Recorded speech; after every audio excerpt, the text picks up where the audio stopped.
News Talk 820 WBAP, now on FM at 93.3. Make it a preset, y'all. 800-288-WBAP is our number, 800-288-9227. Let me play the rest of this audio, of this teacher who was threatening to punch, find you, or even kill you, a Connecticut teacher, after Trump won. And I'm going to continue with her sobbing on the news after she resigned. Time I was a young child, and I finally worked my way up to that, and I am well respected, which I appreciate. I love my students, I love their families, I love the people I work with, and I'm just trying to do what's right now to get my life back on track and get back to what I love, and it's my biggest passion in the world. What's your message to those parents? My biggest passion in the world is killing people who vote for Trump and telling the students that. Those parents, I am so sorry that you had to see that side of me, because the only side of me I ever wanted you to see was what you saw and what I did for your kids and what I did for you. And I hope that I was always a support and always did everything that I possibly could for you. And I promise you that I intended to, and I did everything I could to be there for the families and the parents, and just how sorry I am that now this is out there and they have to see this side of me. Okay, the school district publicly said they were very happy that she resigned, and a school board member said the same thing. Cheshire Public School Superintendent said the comments on that video don't reflect the position of our school system. They were hurtful, deeply concerning, ultimately undermine the faith that our community has placed on us. Every student and family has the right to attend our schools free from the concern of political prejudice, let alone their safety. Let me also... I want to play one more thing before we take your call at 800-288-WBAP is our number, 800-288-9227. Should our kids be able to wear political shirts and hats as long as they don't violate the dress code of your district? One teacher I was reading to you said it was a hate crime, racist, misogynistic, and deep hatred of minorities, women, non-Christians. He sent an email to all of her students from her Spanish class because one kid was wearing a Trump shirt in class after he won. But should our kids be able to wear political shirts and hats as long as they don't violate the dress code in your district? And should teachers that treat Trump supporting students like this be fired or reprimanded? And should teachers that have this kind of wild bias or hatred be allowed to teach our kids? I think they're mentally unstable, too far gone, and it's a privilege to teach that they should never be allowed to have. I think these are mentally unstable people who should have no access to our children in any public way. And do these people need good political leaders, or instead just mental health help and something else? I think they need a faith in something that is not politics. And I think they're missing, this is their God with a little G, really. And I think they need some serious mental health as well, treatment as well, maybe some intensive therapy for like 6 months or something. And real quickly, there's one more one I wanted to play for you.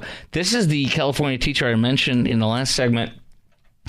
And you're not going to believe this guy. He unloads. He apparently is Mexican-American, and the students are heavily Latino in this district. I think it was Stockton, California, or something of that nature. Listen to this. You're not going to believe this. This is insane. I had to cut around. He's just said many, many F words, S words, and all sorts of stuff. Can you end up in a concentration camp in your lifetime? Yes. Can you end up with no human rights? Yes. Let me tell you, I know a lot of Latino men on this campus, adults and students, that love Donald Trump. And he's called their mothers rapists. He's called their fathers rapists. He's called them criminals. He called them the poison in the blood of our country. I know a lot of Latino men that wish they were white, and they'll never admit it to you. A lot of your fathers, a lot of your uncles, a lot of your grandfathers. God, they want to be white so bad. They never will be.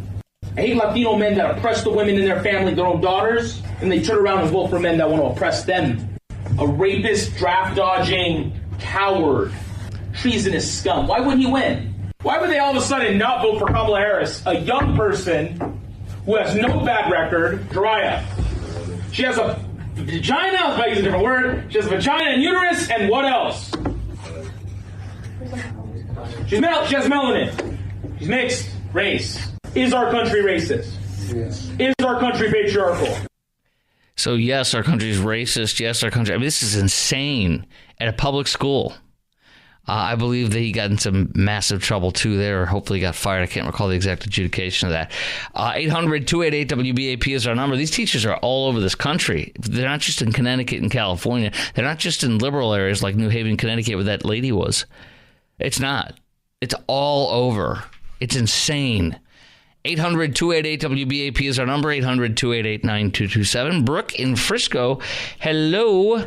This is WBAP. Hi. How are you? Good. Okay, so my mom was a teacher she was a teacher. And I don't ever remember teachers being this way, behaving this way.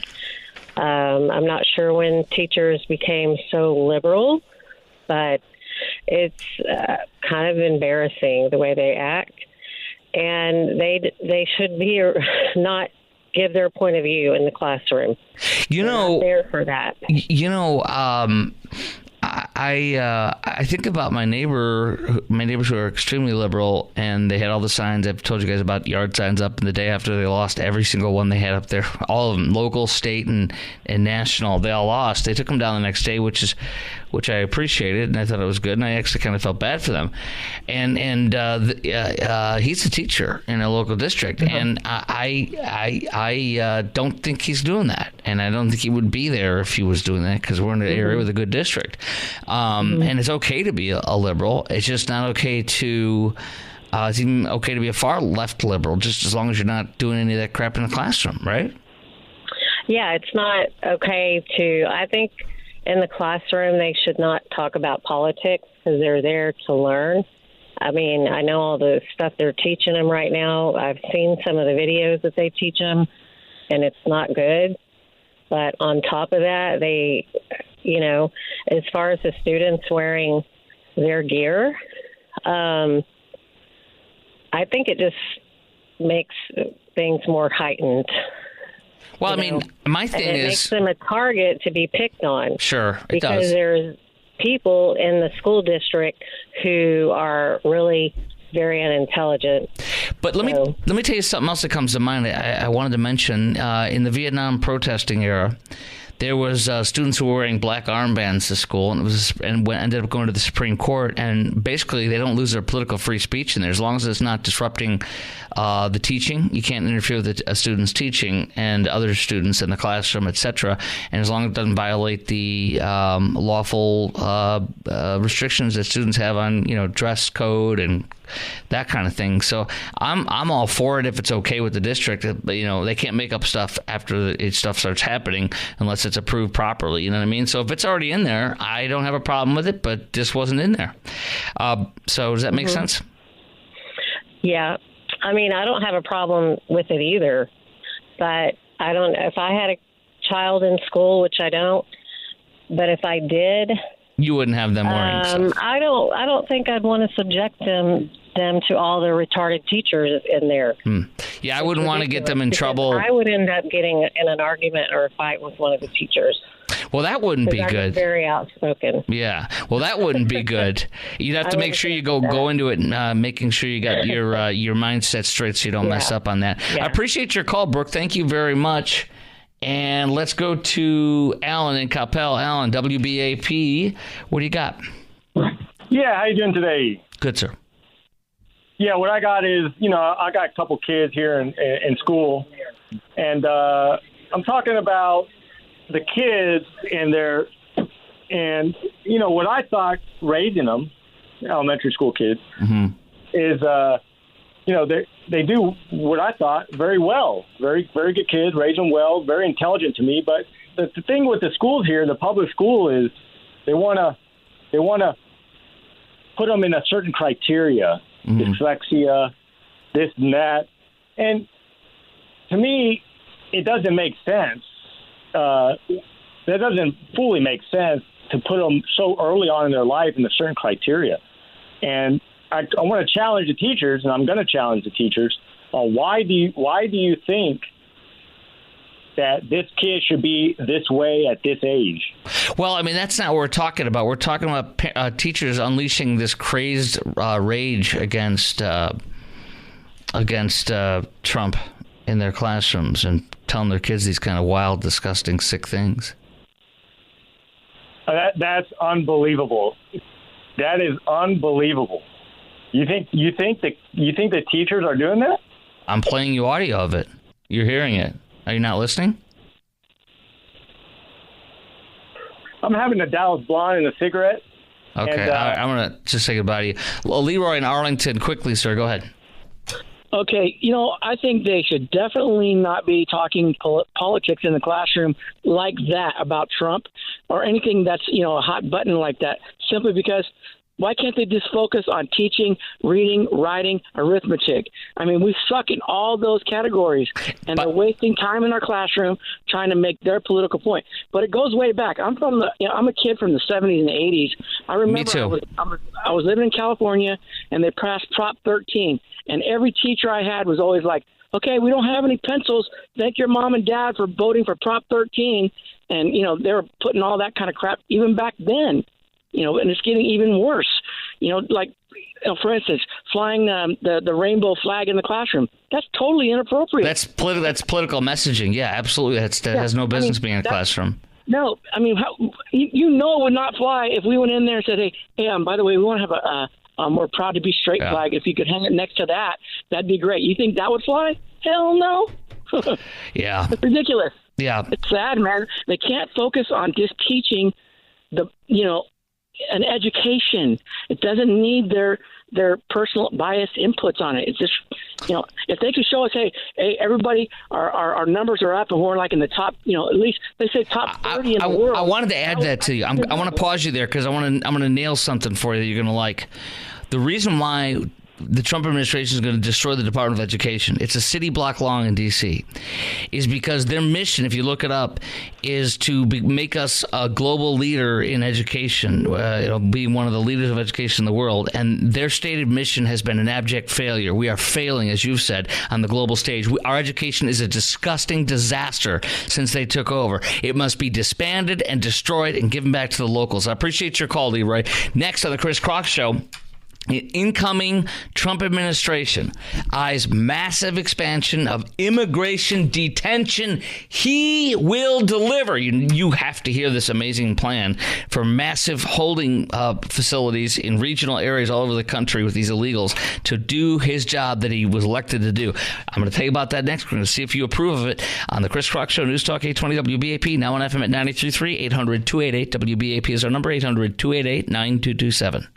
News Talk 820 WBAP, now on FM at 93.3. Before we get into Trump's massive immigration detention facilities, I figure we'll take one more call from a teacher in just a second who says that this is not, she's not seeing it. And that's obviously it's happening. But I want to add something else. The unrealistic fear is insane.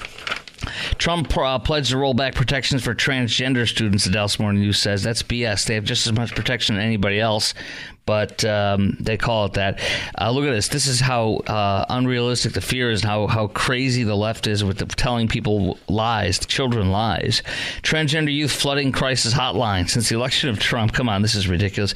One ad, the one that he said calm was for they, them, and Trump for you. That was the best ad ever. It literally helped win all the swing states, according to some of the research at exit polls. It was aired over 15,000 times in Trump's stance on rights for Americans.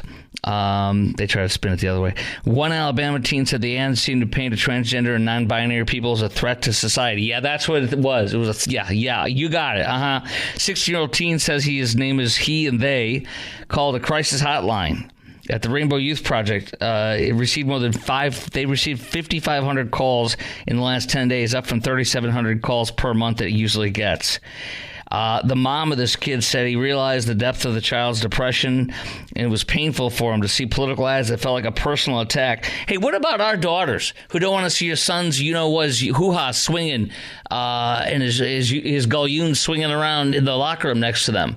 They don't want to have to go to a janitor's closet to change like Riley Gaines did, who don't want a man or a young man to beat the hell out of them on the volleyball field and destroy their ability to get scholarships and play collegiate level like that one young lady. She's worried about kids who taunt him are proud of themselves. Look, none of that stuff's okay, and it's not. No policy supports that from anybody in any school district I know. More than half the voters and the vast majority of Trump supporters support American transgender rights support for. Said support for transgender rights government and society has gone too far. It's not transgender rights. It's doing things that are not okay. Sounds really dystopian to say that trying to be more inclusive could actually result in punishment from the federal government, but that's a risk, said one of these. So this is the insanity that they're teaching kids, and that's just so sad. Hey, Carol in Cleburne, you're on WBAP. Let's go. Yes, sir. So I just want to know where all these crazy teachers are, because I have taught in 3 different school districts, and I have never witnessed such craziness. And when I hear people say this stuff, we hear this on the news, and then parents come on and say, you can't assume all teachers are like that, because I've taught in 3 different districts, and we're not all like that. No, of course not. There's people calling all the time. There's teachers that call in all the time like you. And I've not said that. Nobody has said that tonight. They're saying teachers that are like this, and they're all over the place from the news, what we've seen. You may not see any. I'm not doubting you haven't seen any. I'm not saying they're hiding or you're hiding them. I'm just saying. Let me just stop. Have you heard me say that this is all teachers? Have you heard anybody say that tonight?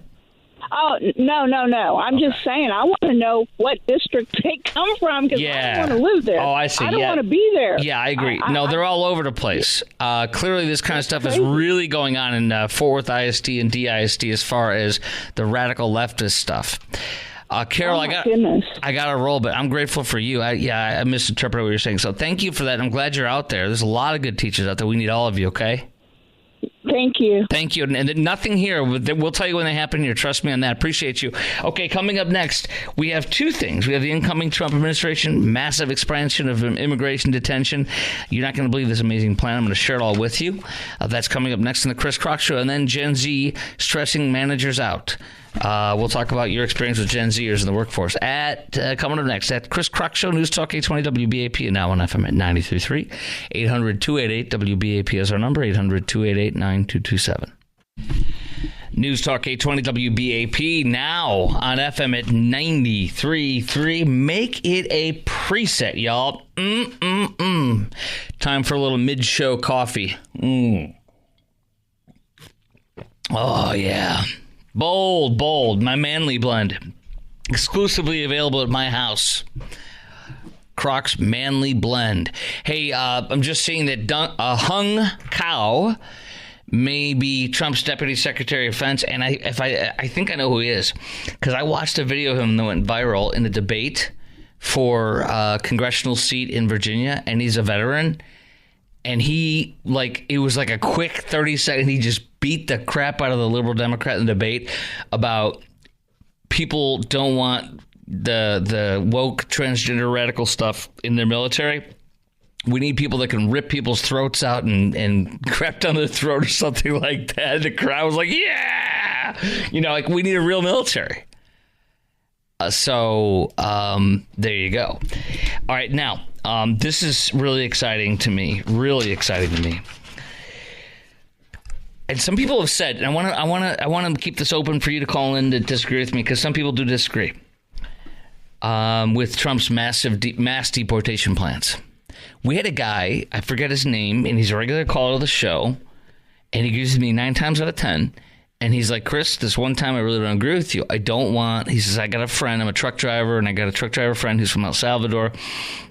And he's a great guy, and he's illegal, and I don't want people like him being deported. So, no, I don't want every single illegal to be deported. And we gently sparred, I guess, if you want to call it. We had a debate, impassioned debate a little bit. But, and so I welcome that still. I don't want to be all negative and nasty on that, but I want to share what Trump's plans are that are coming to light, and they're very bold and they're very good, and they have the approval of the majority of this country massively, including with the election, including a brand new survey that was just done, a poll by Rasmussen that shows that as well. But here's what's going to make you go, wow. The incoming Trump administration is eyeing massive expansion of detention. Quote, he will deliver, Fox News reports. Trump is going to dramatically increase capacity to detain illegals. It'll launch in January when he becomes the president. He intends to launch an historic mass deportation campaign. The administration considering locations where it can expand immigration detention centers, NBC News reports, and that the transition team is looking at how many illegal migrants can be held in regions. We're going to ship them to regions all over the country that's closest to them. Regional detention facilities, regional centers all across the country. And Trump administration officials talking to private prison companies. Listen to this. Private prison companies about expansion. The plan is to double the number of ICE beds allocated by Congress. Also, the intention is to significantly increase the number of beds and doubling the capacity. The administration says, yes, they're going to intentionally increase a significant number of beds, but the doubling of capacity is too specific. They're not saying exactly how many. They're like, that's too specific to what we're telling you. Locations expected to be expanded near areas where there have been significant numbers of illegals. Sanctuary cities like New York, D.C., and Chicago, overwhelmed by a surge of illegals in their jurisdictions. Some have been bussed in by Texas. Detention centers could be set up, expanded, or reopened in those areas. But guess what else? Imagine this. Every illegal, listen to this, because our great governor, Abbott, is going to take them and bust them still. But listen to this. Any one of them that come here, he's going to bust them to where Trump regional centers are. He now has a place to take them. This is game over.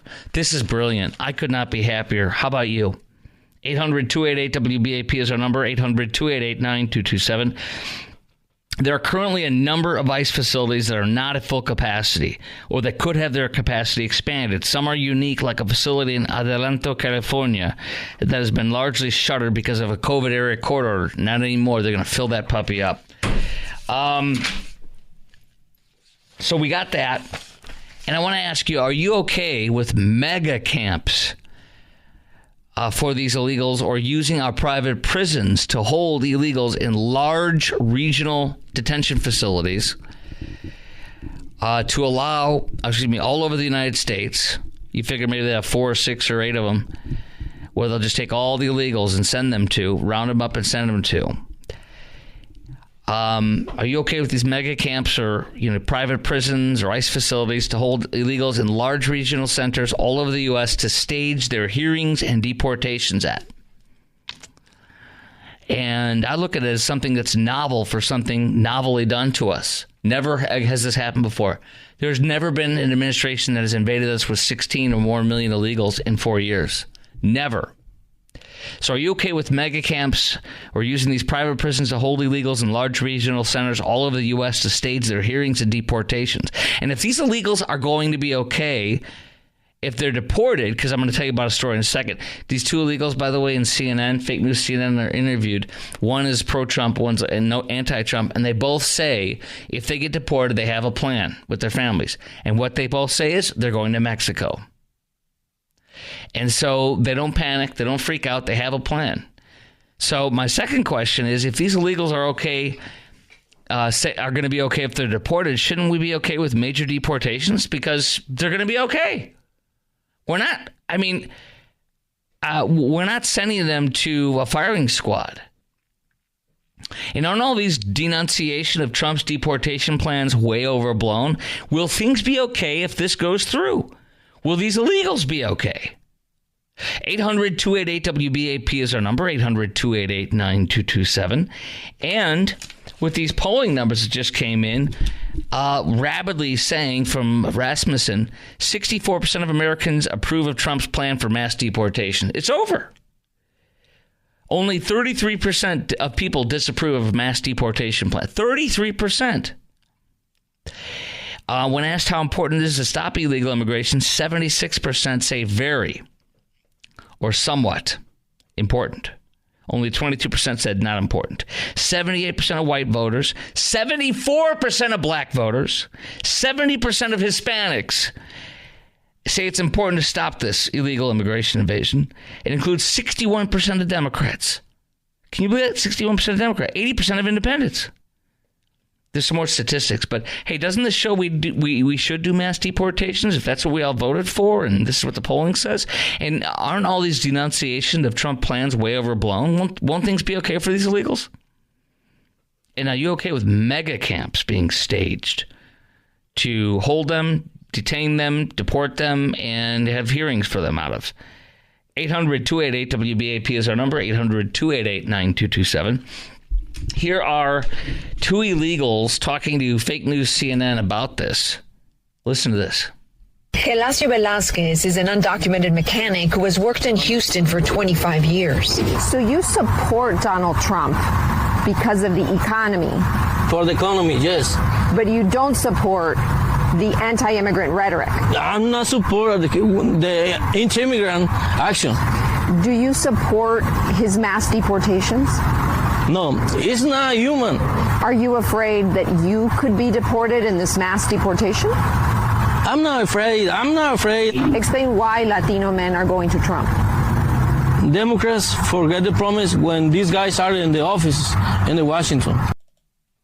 Espinosa believes some of the Latino support for Trump was a vote against the prospect of the first black female president. There's still a lot of machismo. There's still a lot of misogyny. And something that we need to say aloud is there's a lot of anti-blackness. Velazquez says he hopes Trump finds compassion for immigrant fathers like him who are not criminals. If you get deported, would you regret your support to Donald Trump? No me arrepentiría de... He's saying that he wouldn't regret supporting Donald Trump. So you're really not thinking about yourself. You're thinking about your children and the future of your children. Yes, I want the better for my children. Quite interesting. One illegal says, I dislike Trump. I don't like him at all. He's people vote for him because they're afraid of a woman. That's that leftist woke illegal. And then the other illegal who supports Trump and is against deportation. They both have a plan, though. CNN said in that same story, they have a plan. They're going to go to Mexico if their families get deported or if they get deported. They have a plan, and they're not panicking. They're not freaking out. Think of how many times you or I have lost a job and things are okay. So I want to ask you a few questions on this too. Like, what happens to you and me when we lose a job? I lost a job I was out of work for 8 months before getting a job. It was right when at the end of Hussein Obama's term. At the end of Bush's term when Hussein Obama took over, the economy collapsed. I lost my job right at that time. And all they were doing was firing. And so I filled in for stations across the country. Some were interested, but it didn't come together. And then finally, after 8 months, my wife's like, we're out of our last dime. And then a job came open, and I got it. And that's one thing. And have you ever gotten a massive pay decrease? I mean, I lost on that job I finally got after 8 months. I took a 33% pay cut, and I did 2 jobs instead of the 1 job I was doing to get a 33% pay cut. And I had to move. I've had to move across the country so many times for my career, not because I wanted to, not because I got a massive raise. Well, sometimes there were improvements for sure, like most of them were actually. But I mean, some of them because I was not going to be renewed, and I got a job that was incredible. I mean, when I was in Minnesota, they wouldn't tell me if they're going to renew me from Minneapolis, and then I get hired in a massive market in a massive station in Atlanta. I had an option, but I had to move from freaking Minnesota to Atlanta. And things are okay. Have you had to do that? Have you had to do what I had to do when I lost my job in Atlanta and live in what I called an icky house? Only realizing later this is the kind of house I should have been in to begin with because it was fine. And I lived there for 8 months plus and loved it. And it was a blessing. It was a lot cheaper. It wasn't icky. It was just not as fancy and big as the one I was in that I was renting in Atlanta. You don't buy when you move into a market as a radio guy until a couple of years or later. So I've been here 15 years. I bought a long time ago, but it took me a long time to do it. Sean and Rowlett, hello, WBAP. Yes, sir. I was calling about the holding camps or whatever. Yes, facility. I'm excited about those.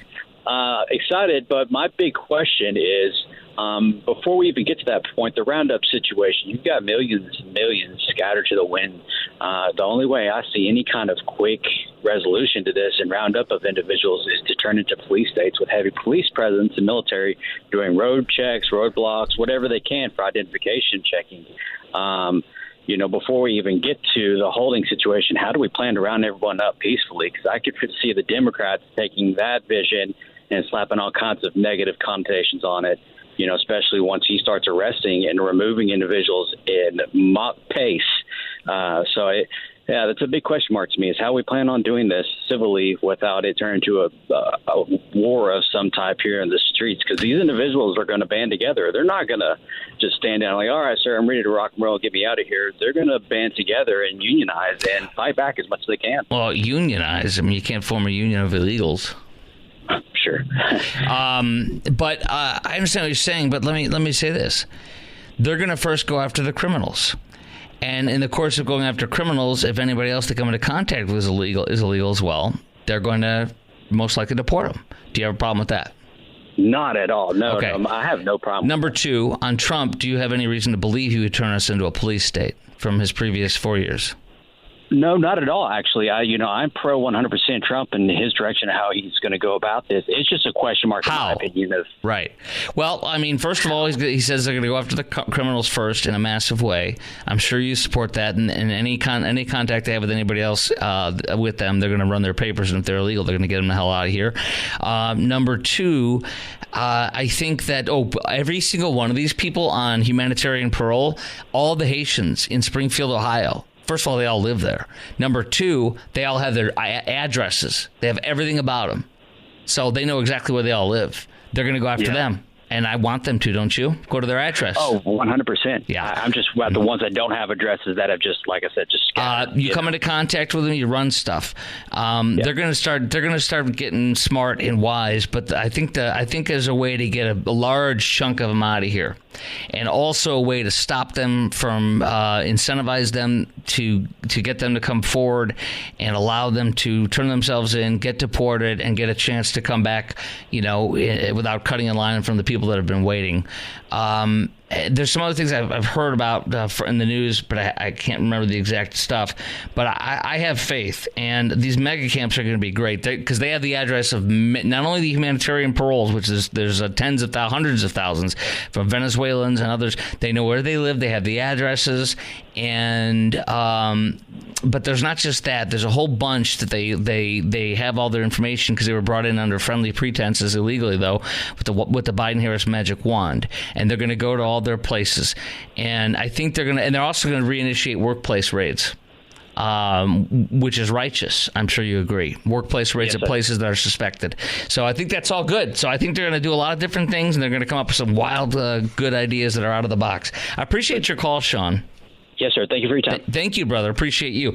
Okay, continuing to take your call, 800-288-WBAP is our number, 800-288-9227. You okay with these mega camps being put regionally all over the country to round up and deport illegals from? Hold them until they have their hearing and then deport them directly from the detention. And also, if you don't want to sit there in the detention facility anymore, no problem. We can deport you right away. You can step up. And if they're going to be okay getting deported, shouldn't we be okay with the deportations? 800-288-WBAP is our number, 800-288-9227. Also coming up next, Nancy Pelosi fact-checked by the Washington Post in her claim that fewer illegals crossed the border under Biden. Is that true? Did the Washington Post back her up? I'll tell you. Coming up next in the Chris Krok Show on News Talk 820 WBAP and now on FM at 93.3. And then we're going to get to Gen Z stressing managers out. All right, really quickly, let's go to Meal in Nebraska, calling in on the illegal centers to set up all over the country and deport people. Meal in Nebraska, WBAP, what's up? Oh, it's good to talk to you. I've been listening to that station since Bill Mack was a pup. Yep, the Midnight Trucker. Anyway. Midnight Cowboy. Yep. There's a benevolent way of doing it. Number one, cut out the funding in your sanctuary cities that are keeping the people here. Do away with that. You're going to take away that safety net they have in that respect, which will encourage a lot of them to go back, offer to pay their way back, and priority to come back in legally if they do that. It's saving them the headache. It's saving the taxpayers the money. As long as they don't get cut in front of the line, people already have already applied and are legally doing it. Obviously, they have to go after them. Yeah. But there is a way of doing it in a benevolent way, right? But also doing it the right way. Yes. I mean, my ancestors came in the right way. Yes, and by the way, these super centers, mega centers, they're putting together they are going to be located strategically outside of these Chicago, New York, and all. I got to roll, but I appreciate your call. Yeah. Your sanctuary cities and states. Yeah, that's where we're going to put it in those areas, yes. And if they have to go just outside of the city of New York or whatever. Mayor of New York, Eric Adams, New York City mayor, he literally seems to be starting to get in line with Trump. I think because he wants Trump to take care of him and not let him get in trouble for the Turkish stuff that Joe Biden's department went after him after he refused to support Biden. By the way, Pelosi fact-checked by the Washington Post for her lie. They fact-checked the claim and noted that it's a documented fact that at least 4 times the illegals have entered the U.S. under Biden than under Trump. It's the highest number of all time. Okay, coming up next on the Chris Krok Show on News Talk 820 WBAP and now on FM at 93.3. Gen Z is stressing managers out. Survey finds managers report they've altered their management style to accommodate younger workers, saying they required more time and resources. What has your experience been? I'll tell you what mine has been from what I've heard. Coming up next on the Chris Krok Show at 3 minutes after the hour. News Talk 820 WBAP, now on FM at 93.3.